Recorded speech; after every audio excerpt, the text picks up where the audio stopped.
சங்கீதம் 29. தாவீதின் சங்கீதம்.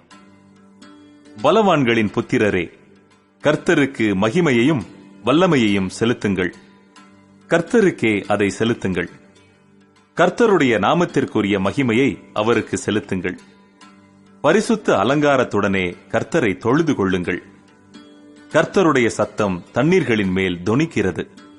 மகிமையுள்ள தேவன் முழங்குகிறார். கர்த்தர் திரளான தண்ணீர்களின் மேல் இருக்கிறார். கர்த்தருடைய சத்தம் வல்லமையுள்ளது.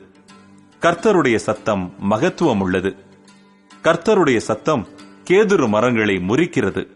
கர்த்தர் லீபனோனின் கேதுரு மரங்களை முறிக்கிறார்.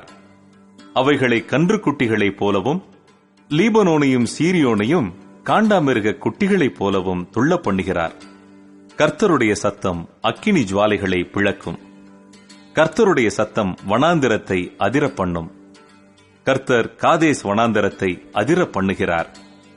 கர்த்தருடைய சத்தம் பெண் மான்களை ஈனும்படி செய்து காடுகளை வெளியாக்கும்.